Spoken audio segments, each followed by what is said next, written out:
Welcome back to Part-Time Bodybuilder. This is your host, Holly Jeans. I am joined today by Danni Bosworth, who is a bikini competitor, an online coach, and a fellow podcaster. So she hosts her own podcast called the Female Fitness Podcast. So welcome on, Danni. Thanks for joining me. You're more than welcome. It's a pleasure to be here. And Danni is actually 6 days out from the Tubos British finals. So how are you feeling, Danni? I'm actually feeling really good at the moment. I am being fed quite a lot into the show. My expenditure's come down. Cardio is very minimal. So I feel like I'm in a good spot, and hopefully by the time show day rolls around, I'll feel relatively fresh to some extent. Which is always good. So it's been a bit of a strange one this year in terms of prepping. Yeah. Tell us a bit about your prep this year, because you started right at the beginning of the year, didn't you? Yeah, so I initially started prep in February because my plan was to do the Two Bros show, which was supposed to be in July. But obviously that show got pushed back. So, well, it got cancelled. So things were a little bit up in the air, but because I'd taken such a long improvement season and I was so dead set on this year being my year to compete, I sort of took the attitude of, well, I'm just going to continue to prep, and when shows come up, I will compete when I can. So I just literally just continued to prep essentially. And because the prep was very drawn out, I did end up taking a 4-week diet break, which was, I want to say August time, but don't quote me. No, it was way before that. It was like maybe June. Took a 4-week diet break and then got back into prep. But when I say I took a diet break, it isn't the kind of thing where you just like stop dieting and eat what you want. It was very controlled. It was a controlled calorie increase up to maintenance. I was still doing my cardio and still training and everything like that. Everything was still very controlled and tracked very meticulously. And then after the diet break, I just continued prep essentially. And I'm now 6 days out. And in total, up until this first show, I will have been dieting for 29 weeks, I think. And that diet break, is that something you have kind of really seen a benefit from? Will you use that in kind of following preps? I think it does definitely have its benefits. I think I would have rather, it would be more optimal to have had a slightly shorter prep and not have had as long of a diet break. So maybe had a week-long diet break and done 27 weeks of prep, as opposed to doing 29 weeks of prep and having a 4-week diet break. But I just did what I had to do given the circumstances, really. And because of it being so drawn out because of the coronavirus, I've ended up dieting for 29 weeks, but I wouldn't have planned to do that. I think diet breaks and refeeds definitely have their place, and they are something that should be utilized for the physiological and psychological benefits. However, I wouldn't have taken that 4-week diet break. I wouldn't have taken one quite so long and dieted for so long if I knew what was going to happen this year, if that makes sense. Yeah, definitely. And in terms of training during prep, how did you cope with lockdown, and how's it been since you've been back in the gym? So initially during lockdown, I literally had some resistance bands and 2 16-kilogram kettlebells. I was doing like hip thrusts with a broomstick and the kettlebells on either side. I was doing my resistance band leg extensions, and obviously training was not optimal, but I just made do with what I had available to me and carried on.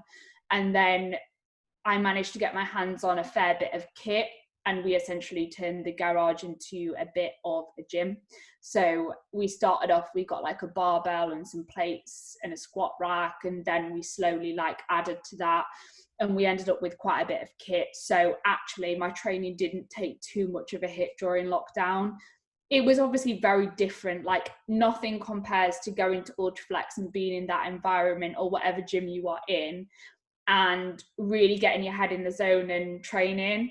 It's just not the same training in your garage or in your garden or in your bedroom or wherever you guys were training. But at the end of the day, everyone was in the same boat there, and we just had to make the most of what we had available.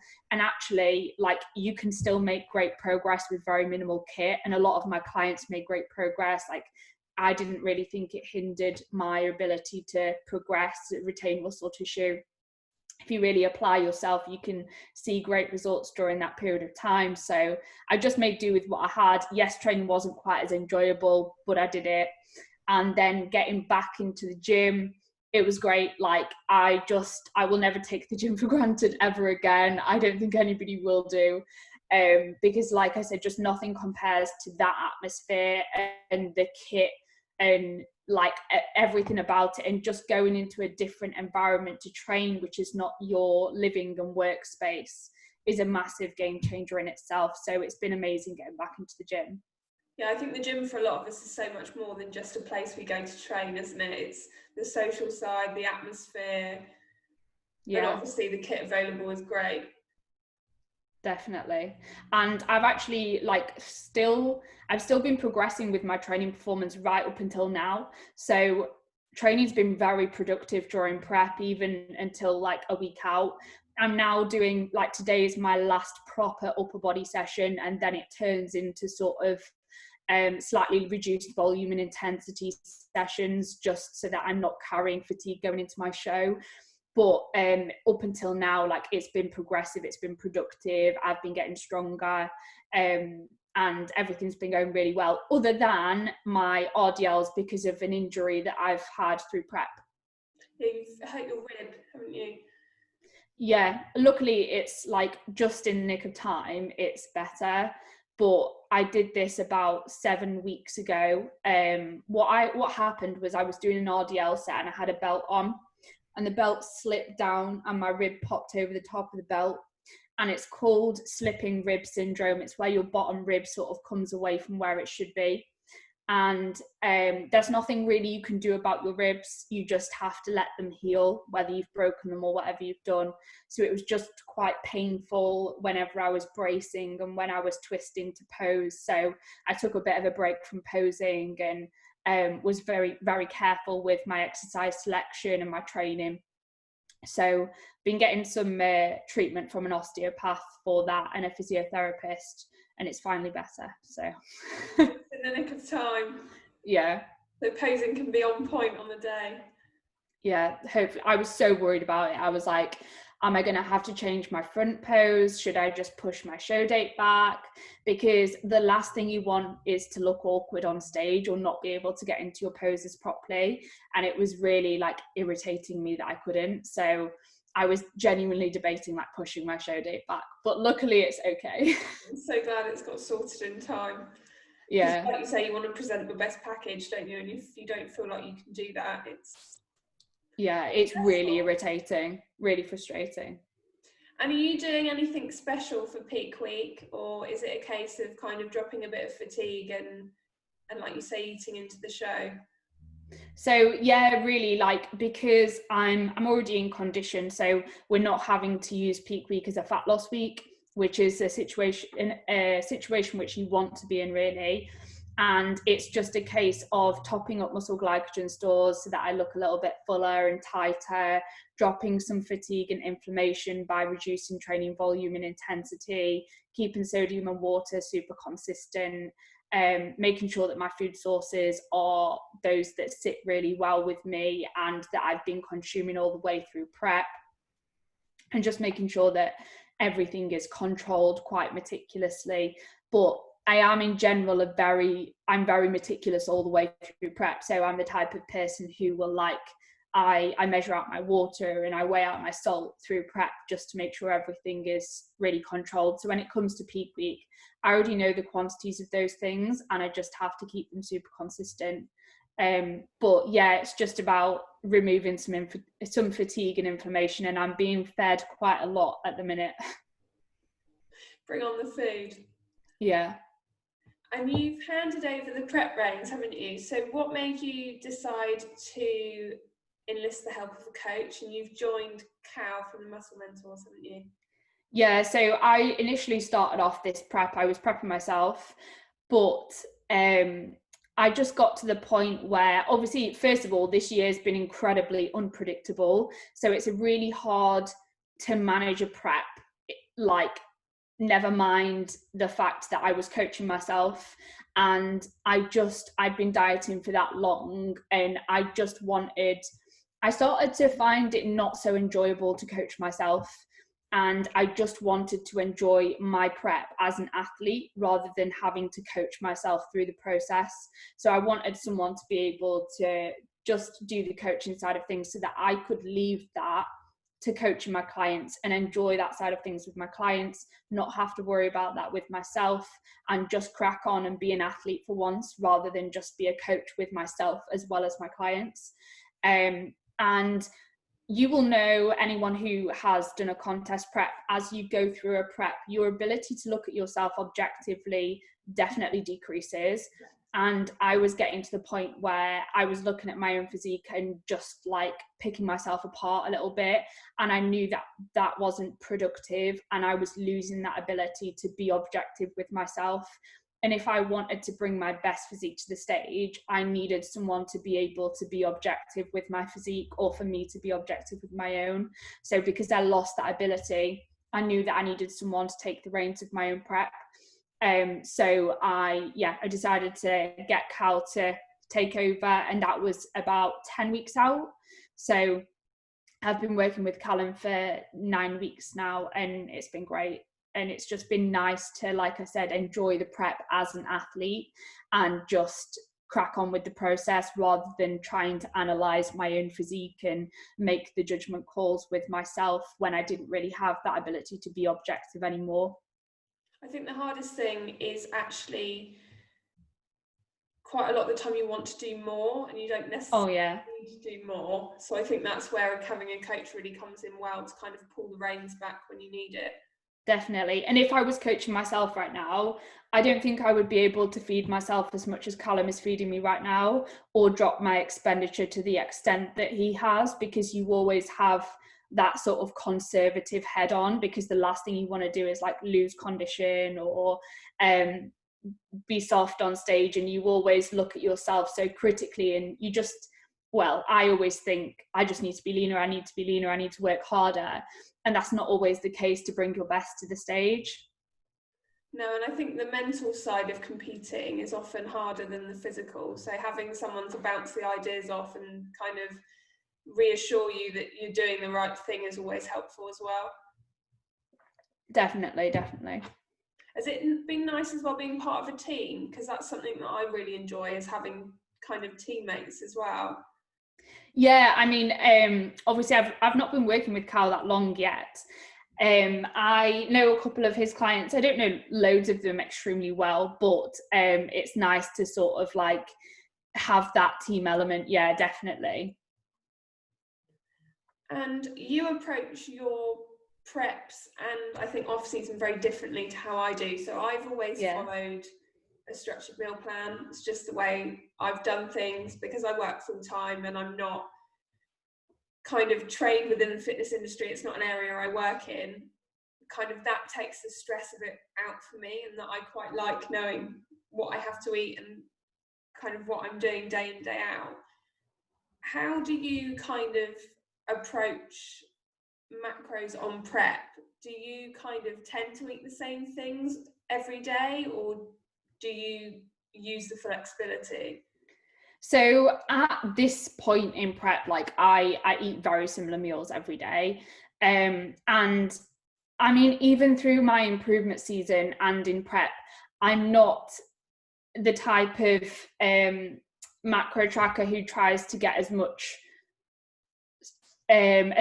how do you phrase this, as much processed food as possible in their diet, and like throws the structure out of the window.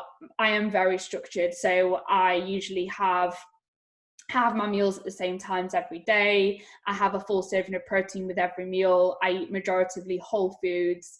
I make sure that the foods I eat I can digest really well, and I am quite structured with it. And I also track very meticulously. So when I am tracking, I do weigh all of my foods out, and like I said, I stick to whole foods so that the tracking of those foods is accurate, because packaged foods, obviously, I don't know if a lot of the listeners know this, but when you are looking at food labels in the supermarket, they only actually have to be accurate within about 20% of what the actual values are. So there's a lot of room for error if you start eating lots of things like that are very processed and that have lots of ingredients. Whereas if you stick to majoritively single ingredient foods, you're pretty much on the safe side. So I didn't actually realise that it was such a big margin. Yeah, so it's like there's quite a lot of room for error if you're having a lot of multiple ingredient foods. And that's one of the reasons it's really beneficial to stick to single ingredient foods when you're doing something like a contest prep where your goal is to get to stage lean. It's an extreme goal. But yeah, so I do track my macros. I always have done ever since I got into bodybuilding. And I mean, even if someone didn't tell me to do it on MyFitnessPal, I'd probably do it in my own head at this point. Yeah. And what it does allow you to do is, first of all, having variety in your diet is good for your health. It's good for your digestive health, and it's good for your psychological health. And it also means that you're getting a wider variety of micronutrients in your diet. Whereas if you're eating the same meals every single day, you're only getting a select quantity of those micronutrients from those certain foods. You're missing out on some other foods which you could be incorporating. And like I said, it's generally better for your digestive health to include a wide variety of foods in your diet, or at least rotate your food sources and not just stick to the same meal plan year round. So it has its health benefits to include variety, at least, even if you follow a meal plan approach. If you can rotate those foods, it has huge benefits to do so, from both a physical and a psychological health perspective, and from a relationship with food perspective as well. If you know that no foods are off limits, and you know that you can include any food in your diet, then you don't create these food rules which then you carry through your improvement season. You don't create this fear around certain foods, which can ultimately develop into quite a negative relationship with food further down the line. Sometimes what people find is if they follow a very rigid approach to dieting, when they then come out of that diet, they really struggle to reincorporate certain foods, and they struggle with their relationship with food because they've built up these food rules in their head, which they struggle to break down. And is that an approach you take with all your clients as well? So do they all track? Yeah, so all of my clients do track their macros, and if they are struggling, then I will give them an example meal plan, but it is not it's not the type of meal plan which they have to stick to every day. It is an example which hits their macros. So for example, if they have a busy day, they can just follow that example meal plan. But they also know that if they need to swap their chicken for white fish, or they need to swap their potato for rice or whatever, they can. Like, there are no foods off limits. And if they only have a certain food in their cupboard, that is absolutely fine. And if they want a certain food as a change, that is absolutely fine. And it's good to include variety. So it just teaches them healthy habits, as well as them having that structure, because they have the example meal plan there if they need it. And often having the approach of tracking your macros, it teaches you a lot about nutrition. Whereas if you actually just follow a meal plan, you don't always learn the science behind nutrition. You just know this is what I eat every day and it works, sort of thing. Yeah, that's something that's changed a little bit for me. So I've got the flexibility with my meal plan that if I want to swap certain foods out, then I can. So I've kind of started to learn to track, and it, like you say, it does teach you a lot more than just where previously I've just had, these are my 6 meals, this is what I eat every day, and just followed it. That doesn't necessarily teach you anything. Whereas I think even doing it every so often has kind of taught me a little bit more. Yeah. And at the end of the day as well, like, we aren't going to compete for the rest of our lives. So, when we come away from competing and you decide you want to do a fat loss phase, you don't want to have to treat it like a competition prep. So if you know that you can be flexible with your nutrition and you can still achieve fat loss progress, you can apply that to the rest of your life beyond competing. And it just gives you that flexibility. And you can develop more sustainable habits, if that makes sense. Yeah, because I think a lot of people, when they come away from competing, it becomes such a big part of their identity that it's almost like, where do I go from here? Yeah. Yeah, so it is important to kind of learn kind of the fundamentals, I think, before you venture into your bodybuilding journey. It's something that I've preached quite a lot on here. Yeah. I came into it completely blindly and have kind of learned along the way, but it's not something that I would recommend everyone does. Yeah, definitely. And it'd be really great to talk about your competing journey. So how did you actually start bodybuilding? So after sixth form, I started my personal training course, and I started up at a Pure Gym as a personal trainer. And I already trained really hard at this point. I'd played sport from a very young age, so I already went to the gym and all of that, and had a fair bit of knowledge around nutrition and training. And so I went to work as a personal trainer, and one of the other PTs who was working at Pure Gym said to me, "Oh, have you ever thought about competing?" And at the time, I already watched a lot of YouTube channels of bikini competitors, such as Nikki Blackketter, Emily Hayden, a lot of the American bikini competitors. And I always liked the idea of competing, but I never thought I was actually good enough to do it. So when he said that to me, it sort of made me think, oh, maybe I have got the potential to do this. So I was like, oh, I might actually consider that. And he put me in touch with his coach at the time.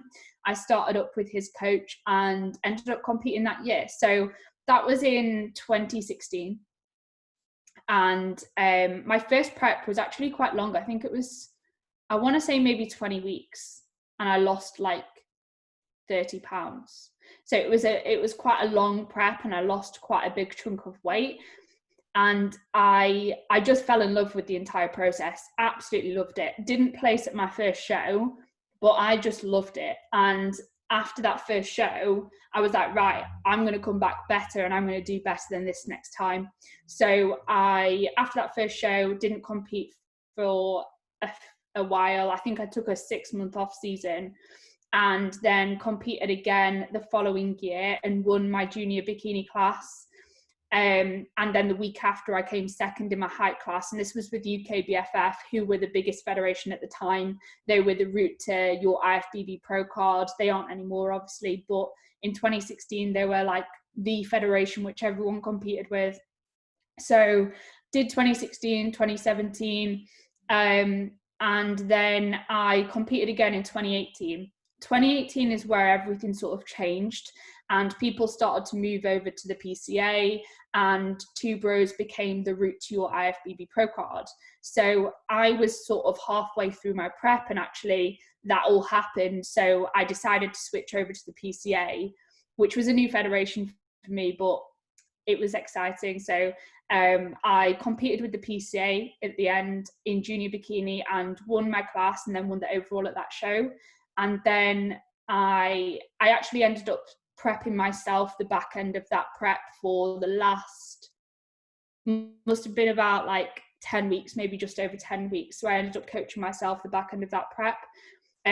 Won the PCA junior bikini, won the overall, and then I did my first Two Bros show 7 weeks after that. I was very nervous to compete with Two Bros at this point. Like, I didn't have the intention of getting my pro card. I literally just wanted to see what I looked like on stage and see if my physique fit their criteria, and then go away into an improvement season after that and do what I needed to do. So I competed in August 2018 with Two Bros for the first time, and I placed third, which I was chuffed to bits with at the time. Like, I didn't even think that I was going to place, to be completely honest. So I then went into an improvement season, and by the time I step on stage this year, it will have been over 2 years since I last stepped on stage. I think it'll have actually been like 2 years and 2 or 3 months. So yeah, I've had a long improvement season since then, and I'm coming back with Two Bros, but this time I do want my pro card. Like, that is ultimately the goal. I don't expect it to be handed to me on a plate. I don't expect it to happen straight away, but it is the goal that I'm working towards. So I'm now, I think, when was the last time I competed? March 2019.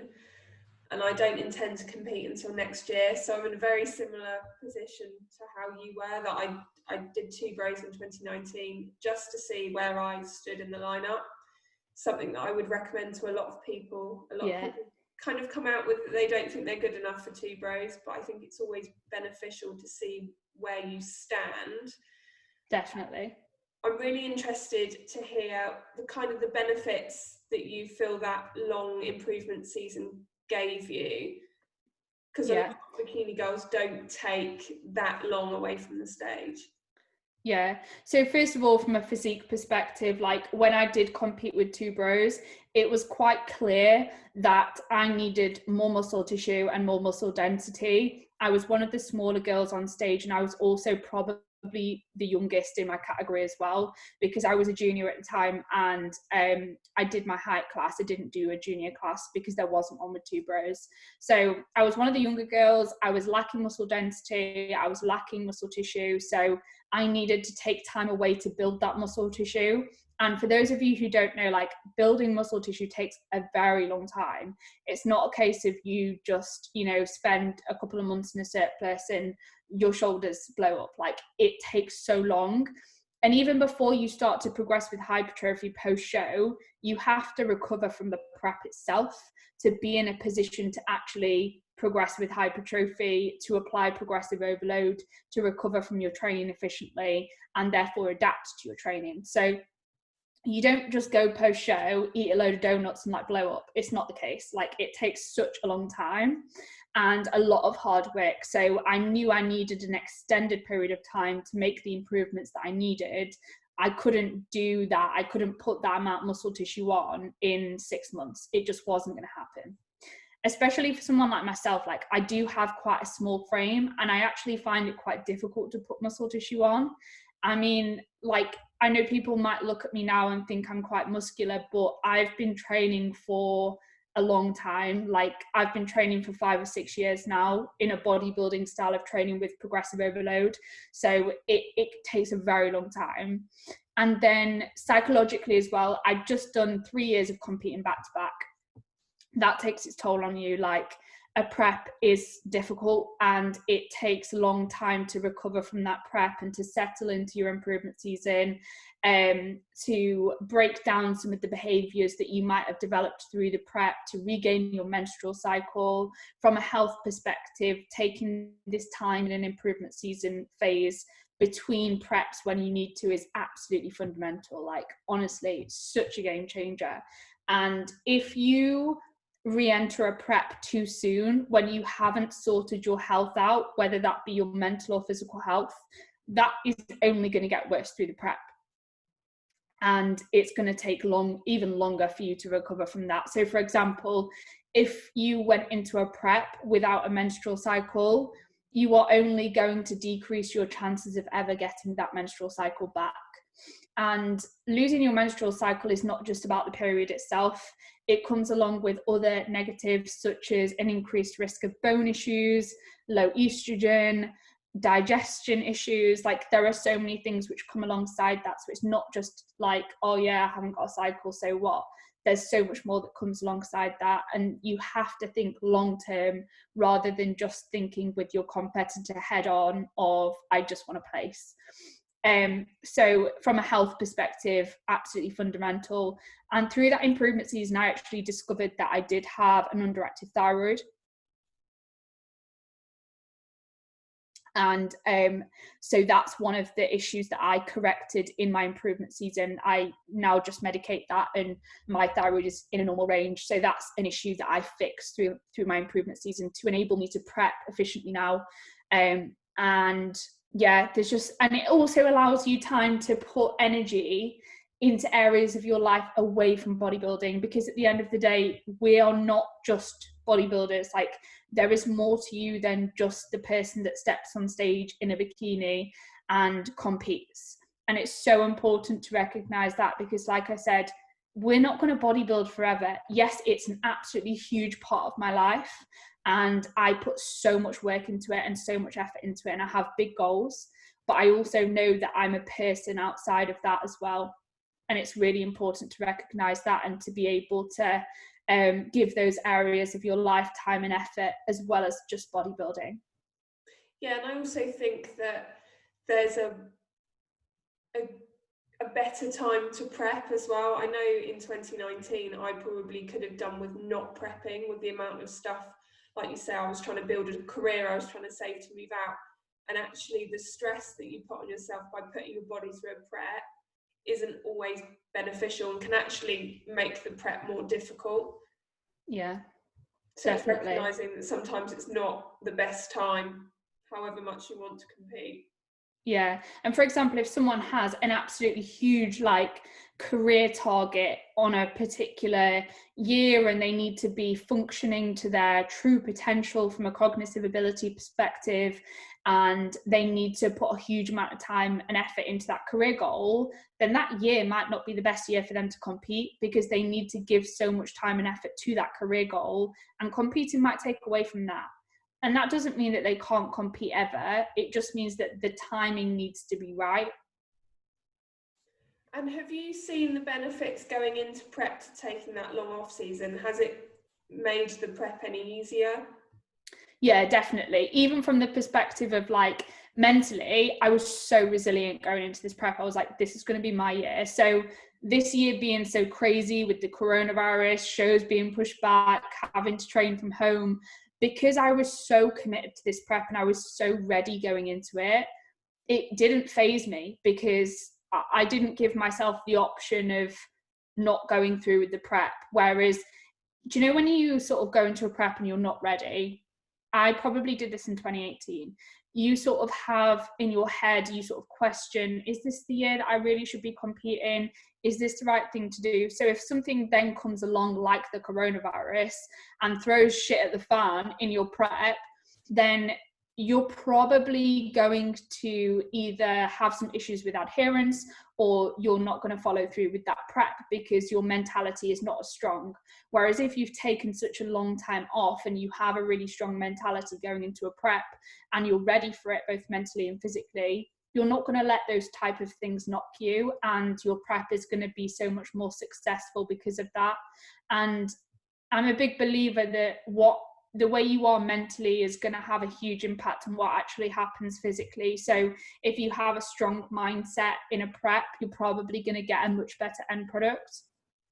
And from a training perspective as well, it meant that I could get really, really strong in my off season, and I've managed to retain those numbers. And that's such a rewarding process to see yourself getting strong throughout the years. And obviously, if you're stronger at the end of a prep, you're probably going to be carrying more muscle tissue. So that's a very good sign as well. But yeah, like it was so beneficial in so many ways. I can't even explain, like just huge. And I feel like my body has responded much better as well, going into this prep. And if I hadn't taken a long off season, I don't think I would have lasted 29 weeks in a prep. Like, no way, because my body just wouldn't have been able to handle it. There would have been a point where my physique probably would have started to fade by now. And yeah, I don't think I would have looked my best by the end if I hadn't taken such a long improvement season. And food-wise, have you noticed that you've been able to keep food higher on prep Yes. in the off season? This could potentially come down to a number of factors, because what was I going to say then? Yes, I was going to say this could be a number of factors, because obviously the duration of my prep has been very long. So yes, food has been slightly higher, but I've had more time also. And when you have less time in a prep, you have to be a bit more aggressive. So that will have influenced it to some extent. But yes, my food is higher this time around. And obviously now I'm at the point where all the fat loss is done and we are able to sort of bring food up into the show. So we're able to take advantage of that. And that is always going to have you looking better on stage if you're not having to use peak week as a fat loss week. So yeah, food has stayed higher, but like I said, it could be down to numerous factors, to be completely honest. And the fact that I got my thyroid sorted out this last off season will have influenced that as well. And did you find that out through having blood work done? Yeah. So I initially did the first blood test through Medichecks, and then I went through my GP after that. I took the Medichecks and was like, yeah, can you check me out, basically? So that kind of shows, doesn't it, how important it is to kind of keep on top of stuff like that as well, because you might have potentially not known about that. Yeah, definitely. And like, the reason I found out was because I tried to do a mini cut, and the mini cut was not successful at all. And I was having to push quite hard and literally seeing like no progress. So I knew something was wrong, and I didn't feel 100% at the time either. So I had the Medichecks blood test done. My estrogen was low, and my thyroid was out of range. Now, the estrogen being low could have been down to a number of factors. I had come off the pill not too long since, and basically when you're on hormonal contraception and you're ingesting synthetic versions of estrogen and progesterone, it suppresses your body's natural ability to produce your own stores of estrogen. So because I had recently come off the pill, that could have been an influencing factor in that, essentially. But what I decided to do at that point was really strip my training back. So I started only training 3 times a week. I increased my food, obviously got out of the mini cut, reduced cardio, reduced expenditure, and just took as much stress off of my body as possible to see if I could recover those hormones without having to like mess around with the exogenous hormones. So I did manage to recover my estrogen. My estrogen was normal after I got it tested a few months later, which is really great.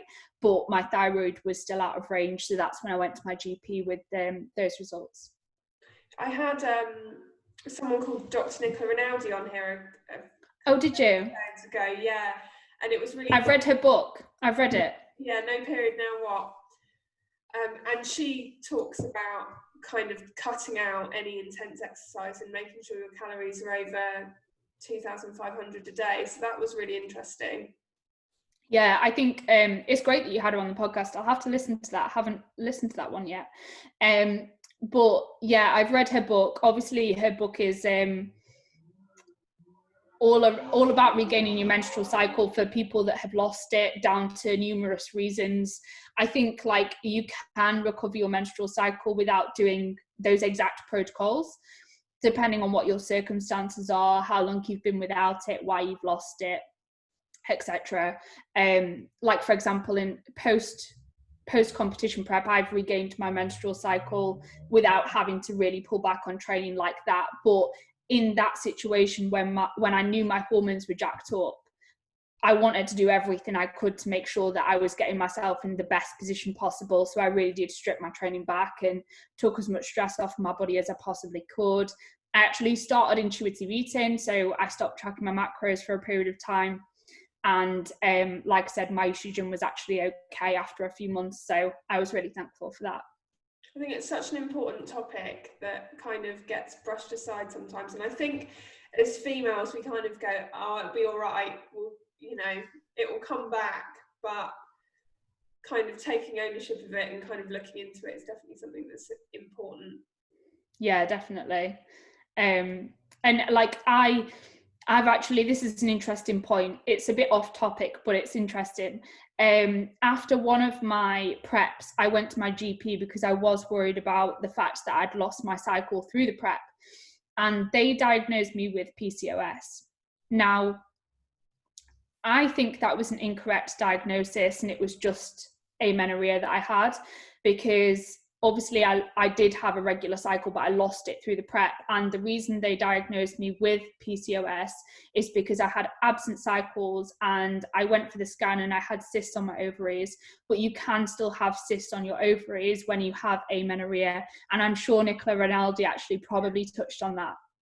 Yeah, she did, and how frequently it does get misdiagnosed. Yeah, so I'm pretty confident that I was misdiagnosed with PCOS because I don't have any of the other symptoms. Like, I don't have an incredibly deep voice.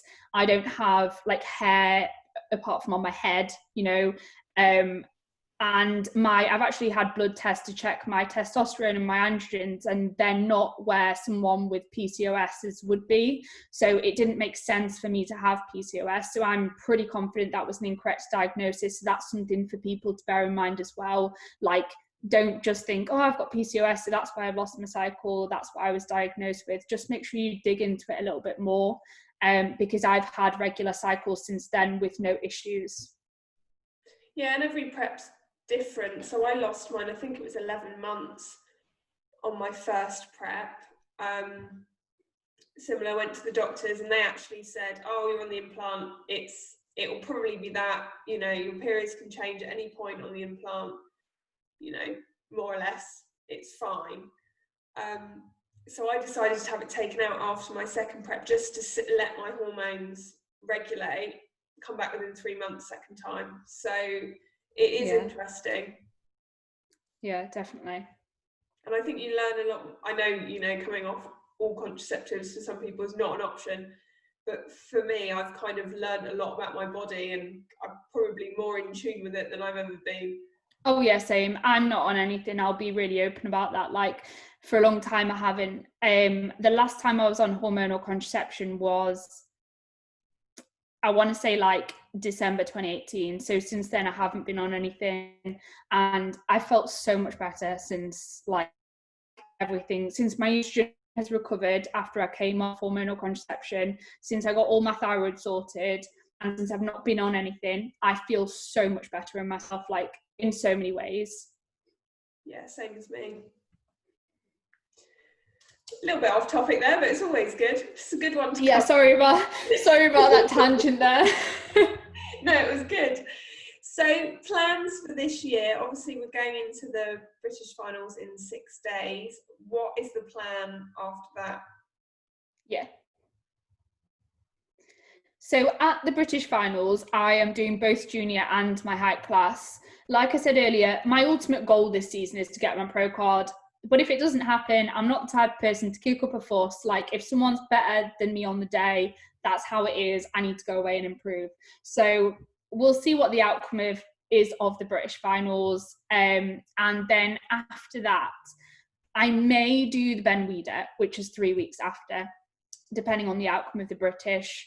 If I did happen to get my pro card at the British finals, then I would wait until Alicante, do my first pro show in Alicante, and then stop my season there, take on board the feedback from the pro show and see what I need to improve as a pro. If I'm obviously not a pro by Alicante, then I'll do the pro qualifier in Alicante, and see what the outcome is really, and go from there. So I've always said to Callum, like, the minute my physique starts to fade, I will not continue to compete. But whilst I feel fresh, then I am happy to take feedback on board, come back better if it's possible to improve in the same season without putting on a ton of muscle tissue, and just do what I can, essentially. So as long as I'm fresh, I'm open to keeping going, essentially.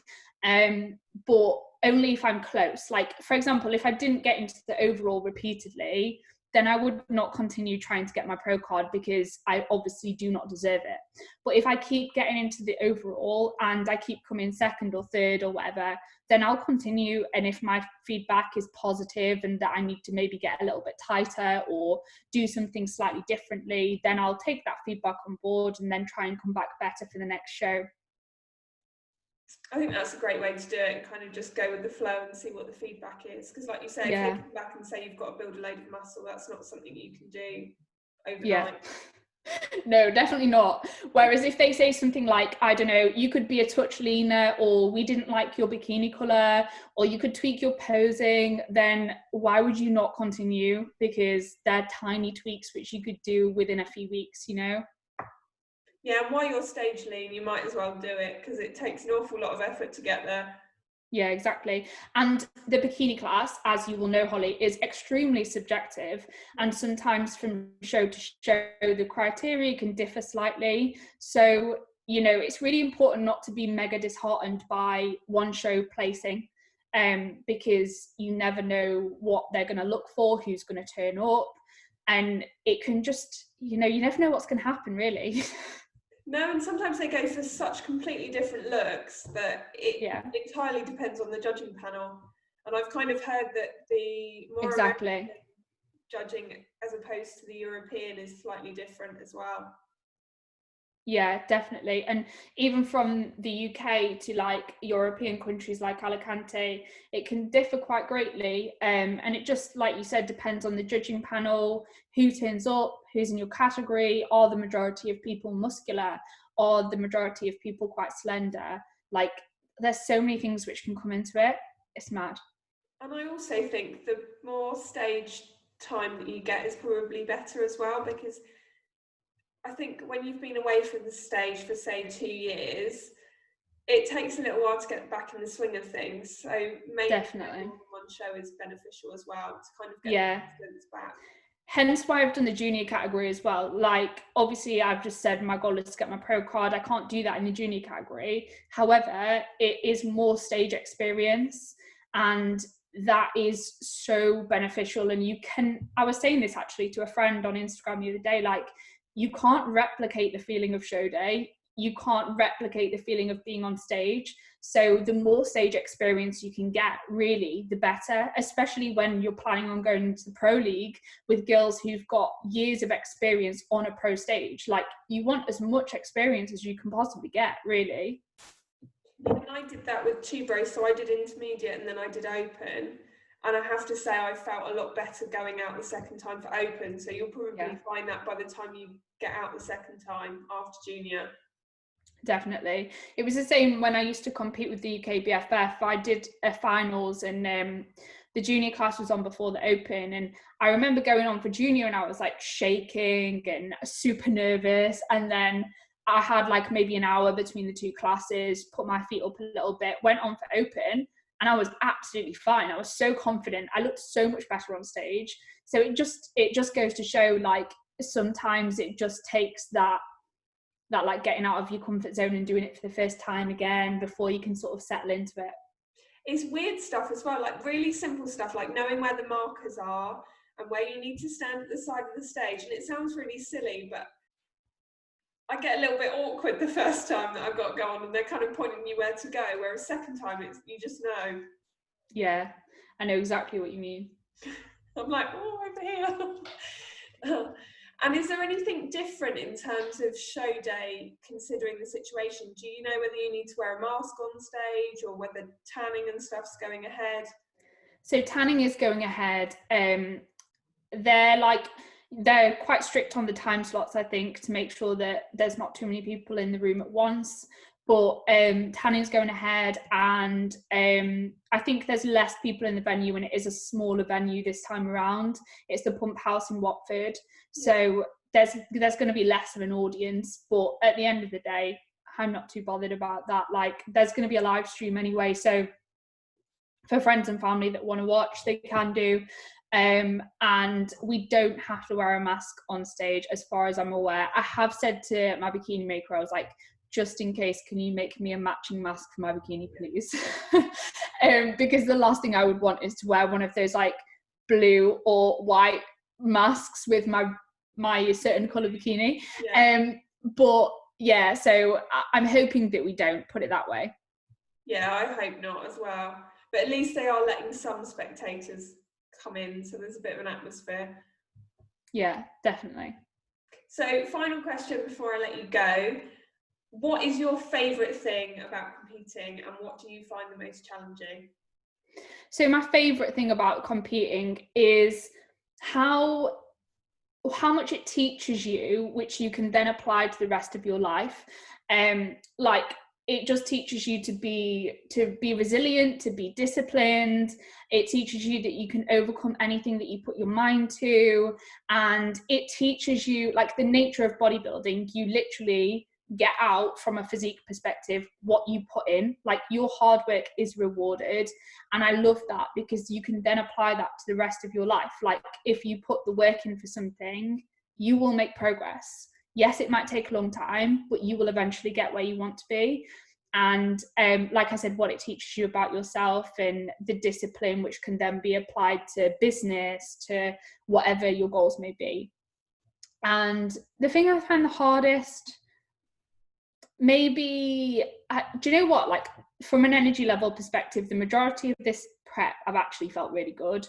But I think what I do, and I'll probably start to feel like this at some point in this prep, what I do start to miss is just having a little bit more energy, and like, you know, when you when you have to go to bed earlier, and you have to be super rigid with your meal timing so that you don't start to feel sluggish and things like that. Like, I think I just start to miss more energy and the ability to really go at it with my training. I mean, I still am at the moment, but there'll probably come a point where I'm just striving for maintenance with my performance rather than progression.